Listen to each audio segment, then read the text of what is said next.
করছে বিপদের সময়, খালেদা জিয়ার টেলিফোন ধরে নাই। তারপরে সেখানে যে মান্নান ভূঁইয়ার সাথে দেখা করতে আসছে, আমার সাথে যখন দেখা আমি বললাম যে আপনি এখানে ইলিয়াস আলী আর উনি ওখানে যে ষড়যন্ত্র করার জন্য বিএনপির বিরুদ্ধে বিএনপির যখন বিপদ সেই সময় আসছে, আমি তারে বকা দিলাম, বললাম যে আপনি দেখছেন মীর জাফরের কোনো স্মৃতিসৌধ আছে? আপনি মান্নান ভূঁইয়ার এখানে কেন আসছেন? আপনারা ইলিয়াস আলীকে আমি বকা দিছিলাম, দুইজন একসাথে আসছিলেন।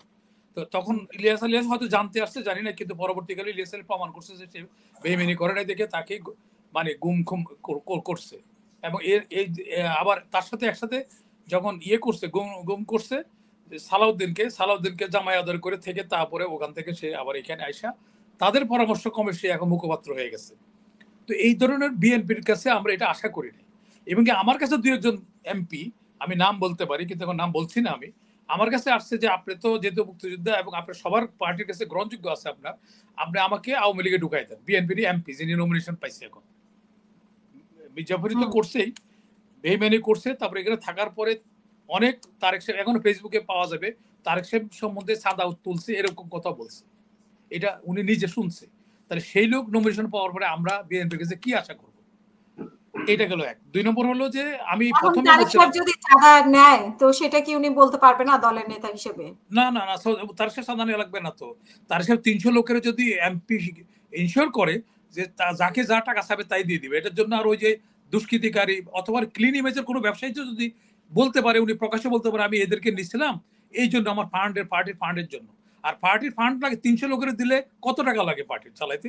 300 লোকের যদি বলে যে তোমাকে আমি ইনশিওর করলাম, তোমাকে আমি এমপি দিব, তারপরে তারপরে আরো কাউকে যদি বলে ইনশিওর করে তোমাকে আমরা আসলে মন্ত্রী বানাবো, টাকা যাই সেবে অনেক মাইকেল আছে বিএনপির মধ্যে, হ্যাঁ, তারা টাকা দিয়া সয়লাভ করে দিতে পারে। এটার জন্য দুষ্কৃতিকারীকে, মির জাফরকে, বেইমানকে এখানে দেওয়ার দরকার না। আর বেইমানি যারা করছে তারা কিন্তু টাকা দেয় না, ডোনেশন দেয় নাই। কি কারণে দিছে এখন তারেক সাহেব ভালো বুঝতে পারে। তো তারেক সাহেব আমি বলতে পারি, যদি আমার কাছে যে আমি দায়িত্ব নিয়ে বলতে পারি, জানতে চাই কারা কারা, তাদের বয়স কি বলছে, তারেক সাহেব আমার কাছে আছে, রেকর্ড আছে, আমি সেটা দিয়ে দিব না।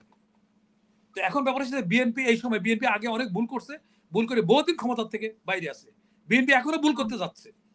এইসব লোকগুলি তাইলে আর তুমি ইমানদার তো পয়দা হবে না।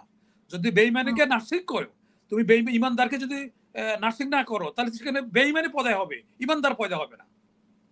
তো যারা অনেক লোভ লালসা 130টা 32টা কেস দিছে, তারাও কিন্তু নীতি পরিশোধ হয় নাই। এমন লোক ছিল তাদেরকে প্রস্তাব দিছে যে আপনাকে ঢাকা আমার কোনো মন্ত্রী নাই, আপনাকে যেই মন্ত্রী চাইবেন সেই মন্ত্রী দিব, আপনার ভাগ্য পরিবর্তন করে দেব। যেমন আমানুল্লাহ সাহেবকে বলছে যে আপনার ভাগ্য পরিবর্তন, ঢাকাতে আমাদের কোনো ভালো ক্যান্ডিডেট নাই, তখন কামাল ভালো করতেছে না, তাকে স্বরাষ্ট্রমন্ত্রী দেওয়ার প্রস্তাব দিয়েছে। সে বলছে না, আমার ভাগ্য তো আমার খালেদা জিয়া পরিবর্তন করছে, আমি একটা ছাত্র অযোগ্য থেকে আমাকে মন্ত্রী বানাইছে, আমি ডাক ভেবেছিলাম আমি। তারপরে 105টা কেস দিয়েছে তার নামে, তার বোন নাম দিয়ে তাকে অ্যারেস্ট করাইছে, বউকে অ্যারেস্ট হয়েছে। তো এরকম আমি একটা উদাহরণ দিচ্ছি, এরকম আরো অনেক আছে।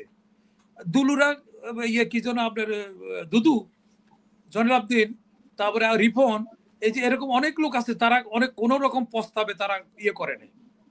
রুমি ফারানা বিপদের সময় অনেক করছে, কেন তারা দেয় নাই সেটা জানি না। এই লোকগুলি তো এটা বাদ যাবে, এটা 18 কোটি লোকের মধ্যে কেউ তো কল্পনা করে না যে বিএনপি আসলে বা নমিনেশন পেলে এরা বাদ যাবে, কেউ তো কল্পনা করে না। আবার ইতিমধ্যে একটার ব্যাপারে তুমি করছিলা, কিছু তথ্য দিছো, ছবি দিছো, সেটার পরে এখন এটা স্থগিত করছে। এটা তোমার অনেকটা ক্রেডিট আছে, আমি তোমার ক্রেডিট দিতে চাই। ভাইরাও করছে, আরো অনেকেই করছে, হ্যাঁ ক্রেডিট আছে, কিন্তু ওইটা হচ্ছে কি, ওটার ছবি এখন যদি এখন আমরা তিনজন আছি এই টক শোতে, যদি কেউ ছবি উঠায়, এখানে আমার একে আদর্শের সাথে নীতির সাথে আমরা কিন্তু একমত হইতে পারবো না। শুধু ছবি একমাত্র কারণ না, ছবি ছাড়া অনেক প্রমাণ আছে, যেটা চাক্ষুষ প্রমাণ আছে বেইমানি করছে। আমাকে এমন প্রস্তাব দিছে দুই একজন এমপি যারা নমিনেশন পাইছে যে আপনি আমাকে আওয়ামী লীগে ঢুকাই দেন, আবার যদি এটা আপনি অন্য কাউকে বলেন তো আমি বলবো যে আপনাকে আমি বলি নাই, তাহলে আপনি বিব্রত হবেন। তার কিরম দড়ি বাজলো সেই লোকেরা পাইছে। হ্যাঁ, আমার কাছে একদম ডকুমেন্ট সব প্রমাণ আছে আমার কাছে, আমি রেকর্ড করে রাখছি এটা।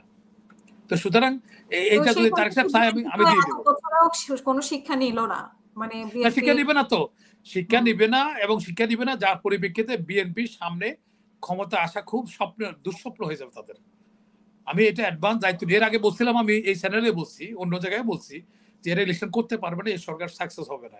আমি এখনো ওই কথা থেকে আমি ওইভাবে আছি। এই যে আজকে একটা ক্যান্ডিডেট মাত্র এখন শুধু ডিক্লেয়ার করছে, এখন ইলেকশন তফসিল ঘোষণা করে নাই ইলেকশন কমিশন থেকে, এখনই একজন নিহত হয়েছে, আজকে একজন গুলিবিদ্ধ হয়েছে, চিটাগাং একজন নিহত হয়ে গেছে অলরেডি। আমি কিন্তু এর আগে বলছিলাম যে এখানে অস্ত্রগুলি বাইরে আসে নাই, আর যারা ক্ষমতাচ্যুত হয়েছে তারা কি করে শান্তিভাবে সুষ্ঠুভাবে ইলেকশন করতে দিবে, এটা আশা করবে কি করে? তারপরে এর লগে যোগ হবে জাতীয় পার্টিও আছে এখানে, তারপরে আওয়ামী লীগের একটা বড় সংখ্যক আছে। তো এখন এখানে তারা যে সরকারও ভুল করছে, সরকার এসবের মধ্যে যাওয়ার দরকার ছিল না। আমি এই সরকারকে, আমরা আগে কেয়ারটেকার সরকার দেখছি, আমরা ইন্টারিম গভর্নমেন্ট দেখছি, কেয়ারটেকার সরকার দেখছি, এখন কেয়ারলেস সরকার দেখতেছি আমরা এখন। এই সরকার তো কেয়ারলেস সরকার, এটা আমরা কেয়ারটেকারে বলবো না, ইন্টারিমও বলবো না, আমরা কেয়ারলেস সরকার। কারণ এটা একজন মন্ত্রী বসে এত কিছু ঘটনা ঘটার পরে একটা বাচ্চা ছেলেরে স্থানীয় সরকার মন্ত্রণালয় দিয়েছে, যেখানে আগে মহাসচিব ছাড়া কেউ হয় নাই, সেখানে এত ঘটনার পরে এটা রিসাবল করতে পারলো না। এটা কিসের ইলেকশন করবে? এরা রিসাবলে করতে পারে না। এখনো তো না, এখনো তো ট্রেলার মাত্র, এই যে দুই একটা সূচনা, যেহেতু নমিনেশন দেওয়ার প্রথম দিনে একজন মারা গেছে, তো এখন তো এটা নাটকের তো বাকি অংশ বাকি আছে। এরপরে আওয়ামী লীগ যোগ দিবে, এরপরে জাতীয় পার্টি যোগ দিবে। কিন্তু উচিত ছিল গভর্নমেন্টের যে বিচার করা, যারা অপরাধ করছে প্রতিষ্ঠান হিসেবে অপরাধ করা, যেটা আওয়ামী লীগ করছে সেম ঘটনা এরাও করতেছে। এখানে জাতীয় পার্টির যারা অপরাধ করছে, যারা হাসিনার দীর্ঘায়িত করছে, ওদের বিচার করে এরা জেলখানা যাওয়া দরকার, কিন্তু অথচ এই লোকগুলি বাইরে আছে। তারপরে যারা কিছুই করে নাই, অন্যায় করার, সে পার্টি প্রতিষ্ঠান ইলেকশনে অংশগ্রহণ করতে দেওয়া হতো, তাহলে পার্টিসিপেটরি ইলেকশন বলে ক্যাডেমিক ইলেকশনটা হইতো, নাহলে হাসিনা মার্কা ইলেকশন হবে। তো সবাই যদি অংশগ্রহণ না করে, আন্তর্জাতিক এটা স্বীকৃতি পাবে না। আর এই গভর্নমেন্ট তো তার রুটিন ওয়ার্ক হলো একমাত্র ইলেকশন নিয়ে, সে অনেকগুলি জিনিসের মধ্যে চলে গেছে। কেন গেছে এটা? তার মানে বলবে যে এখন আবার 7 দিন না 8 দিন তোমরা বাঙালি ব্যাংক, যেমন আমি এই মিডিয়াতে বলছি যে বাঙালি যেমন এক পাল্লায়, ব্যাংক যেমন এক পাল্লায় মাপা যায় না, আবার বাঙালিকেও একসাথে করা যাবে না। এইটা এটা ঐক্যমত বলি কোনো ব্যাক কথা, ঐক্যমত বলি কোনো শব্দই নেই। ঐক্যমত যদি থাকে পারিবারিক বই ঐক্যমত হয় না। একটা শাড়ি কিনতে গেলে স্বামী একটা চয়েস করে, স্ত্রী আর একটা চয়েস করে, যেটা রিয়েলিটিটা মানতে হবে। আর এতগুলি পার্টি, এত মত, এত পথ, তারা একসাথে করবে কিভাবে? এটা কি তার দায়িত্ব নাকি পড়ছে নাকি? এটা হেকি চুক্তি নিছে এগুলি? তার তো এগুলো দরকার নাই। তারা একটা ক্রেডিবল ইলেকশন দিবে আর একটা বলে দিবে তোমার ম্যানিফেস্টো, তুমি ক্ষমতা আসলে কি কি করবা তোমার ম্যানিফেস্টোর মধ্যে দিয়ে দাও, তুমি পোস্টার মধ্যে দিয়ে দাও, তারপরে জনগণ যদি তোমার ওইটা বাস্তবায়ন, তুমি ক্ষমতা এসে বাস্তবায়ন করো। এখন নানান ধরনের কত রকমের কথা বলতেছে। এগুলি কথা হলো কি, এগুলি বাহানা তৈরি করা হচ্ছে। আসল কথা, যাতে এরা মনে প্রাণে ইলেকশন চাচ্ছে না। মানুষের চাচ্লে তারা ওইটার মধ্যে থাকতে, আমি বিগিনিং এ বলে আসছি, একাধিকবার বলছি এই কথাটা। আমি এটা বলার পিছনে অনেক কারণ আছে, আমি এমনি বলছি না। এখন তখন কোনো সিমটম দেখা যায় নাই, এখন কিন্তু আমি যা বলছি কথাগুলো সিমটম দেখা গেছে। এই চ্যানেলে যেটা বলছি ওইগুলো মিলাই দেখলে তো তোমরা পারো যে কি আমি যা বলছি এটা মিলছে কিনা। এত কথার দরকার কি তার? তা তো সংস্কার করা, এটা করা, ওটা তো তার ম্যান্ডেট। একটা কমিশন করতে গেলে প্রথমে আইন করতে হবে, আইন সংসদে পাশ হইতে হবে, তারপরে কমিশন অ্যাক্ট করতে হবে। এটা কমিটির সংস্কার নাম দিচ্ছে। তারপরে এদেরকে সুপ্রিম কোর্টের বিচারপতির সমান বেতন দিচ্ছে। বেতন কি কারো পকেটের টাকা এটা, না গ্রামীণ ব্যাংকের? এই টাকাটা জনগণের ট্যাক্স। একটা পিওন নিয়োগ করতে গেলে একটা নিয়োগ পদ্ধতি আছে, অ্যাডভার্টাইজমেন্ট করতে হবে, কোয়ালিফিকেশন চাইতে হবে, কিসের ভিত্তিতে নিবে। এখন যারে খুশি তারা রাস্তা দিচ্ছে। 14 বছর চাকরি করে সে মানে 15 বছর 30 বছর চাকরি করে সচিব হতে পারছে না।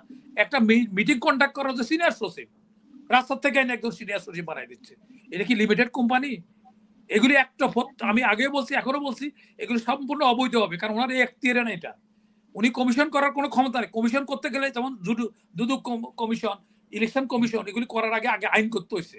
আইনকে সংসদে পাশ হয়ে তারপরে এটা এই কমিটি গঠন করতে হচ্ছে। কমিটি গঠনের পদ্ধতি আছে। তো ঘোড়ার আগে গাড়ি দিতে পারবে না। তো তো সেখানে এখানে করছে ওনার এটা এক নম্বর হলো ওনার এখতিয়ার নাই এই কমিশন করার।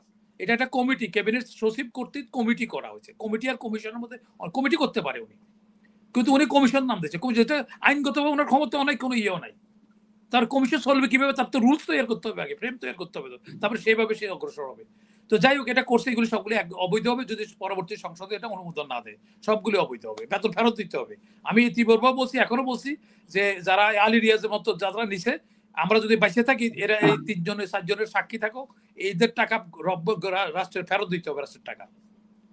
হ্যাঁ, এটা রাষ্ট্রে ফেরত দিতে হবে, কারণ এটা বৈধভাবে দেওয়া হয় নাই।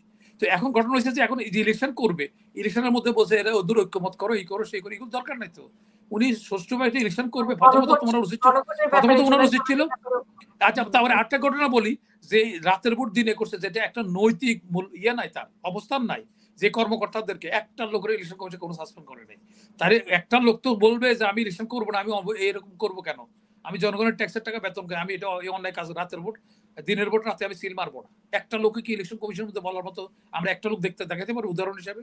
তাহলে এই লোকগুলি আবার ইলেকশন করতে যাবে, তো ওদের কাছে কি নৈতিকতা আশা করবে? এরা যা বলবে ওখানে ইয়ে থেকে যারা বলবে, ওই যা বলবে তাই করবে। এখন ইলেকশন কমিশন যে ৩-৪ জন লোক নিয়োগ করছে, সিভিল ইলেকশন কমিশন অত্যন্ত ভালো লোক। উনি কি ভোটের বাক্স পাহারা দিবে? উনি তো সিলমার ওই ইলেকশন অফিসের ওই লোকগুলি তো ওখানে ইলেকশন করতে যাবে। District election commissioner, returning officer, pulling officer ওরা থাকবে। তো ওরা যা করবে, এরা মাঝখান থেকে কয়েকজন ভালো লোক আনছে যদিও, এরা অসহায় হয়ে যাবে, এদের কিছু করার থাকবে না। তো এখন এই হলো অবস্থা। বাস্তবতা হলো উনি ইলেকশন করার মতো পরিস্থিতি নাই। আরো যখন ইলেকশন শিডিউল ডিক্লেয়ার করবে, আরো অনেক অঘটন ঘটবে। তখন এনারা বলবে আমাদের অনেক ইচ্ছা ছিল করার, হ্যাঁ আমরা পারলাম না। তারপরে ভোট শিফটিং, ডেট শিফট হয়ে যাবে। আমি যেটা আমার যাতে ব্যক্তিগতভাবে আমার যেটা মনে হচ্ছে, আমি না হোক, আমার কথা মিথ্যা হোক, আমি খুশি হব, কিন্তু এটা হলো তাদের অভিপ্রায়। আর আরেকটা জিনিস হচ্ছে যে যদি ওইটা বিকল্প, তাদের একাধিক বিকল্প আছে এদের, যারা এইসব তাদের বিকল্প যে যদি করতে হয়, জনগণের চাপে বাধ্য হয়, তাহলে কচি খাসাদের সিলচাপ্পর মাইরা এরা কোয়ালিশন করবে। কোয়ালিশন করে আবার এই ক্যাবিনেটের লোকজনের আহ্বান করবে আপনারা আমাদের সাথে জয়েন করেন। এই হলো তাদের পরিকল্পনা। এটা করার পরে তখন আবার যে লাভ কর সেই কত, ইলেকশন যদি গ্রহণযোগ্য না হয়, ওয়ার্ল্ড ওয়াইড যদি স্বীকৃত না হয়, তাহলে তো আমাদের ইলেকশন করে লাভ হবে কি? আমরা আজকে কোনো মিডিয়াতে আসে না এমনই রংপুরে কিছু জায়গা ইন্ডিয়া দখল করে নিয়ে এনেছে। তো এখানে অনেকে বলতেছে ৬২ কিলো না হোক অন্তত ২ কিলোমিটার নিচ্ছে, কিন্তু সরকার থেকে কোনো স্টেটমেন্ট নাই। সরকার বলুক এটা সত্য না মিথ্যা। আমরা ইতিপূর্বে অনেক জায়গায় আমরা বিভিন্ন সোর্স থেকে খবর পাচ্ছি, ওখানে কিছু জায়গা দখল করে নিয়ে নিছে ওরা, ইন্ডিয়া। তো এখন এই ব্যাপারে সরকারের আমরা ব্যাখ্যা চাই, এটা আদৌ সত্য কিনা, সত্য না হলে কেন এটা আছে, এটা প্রতিবাদ করা দরকার। এখন গুজবও তো অনেক কিছু বের হচ্ছে। তো গুজবক যাই সরকার একটা প্রেস নোট দিয়ে বলুক, সেটা হচ্ছে কিনা। আমরা তো দেশের নাগরিক হিসেবে আমরা আতঙ্কিত, যদি আমার ১ ইঞ্চি জমি কেন নিবে? আমি একজন মুক্তিযোদ্ধা, এই দেশ সৃষ্টি করার জন্য আমার অবদান আছে। আমি যখন এই ধরনের নিউজ শুনি বা এই ধরনের কাণ্ডকীর্তি দেখে আমার স্বস্তিতে থাকি না। আমাদের কাছে রাষ্ট্রের কাছে আমাদের কিছু চাওয়ার নাই, আমাদের দেয়ার আছে। আমরা সেই জন্য আমাদের এগুলি আমাদেরকে উদ্বিগ্ন করে। আমরা সরকারের কাছে এটা ব্যাখ্যা চাই, এটা সত্য মিথ্যা বা গুজব, যাই সরকার বলুক যে এটা গুজব।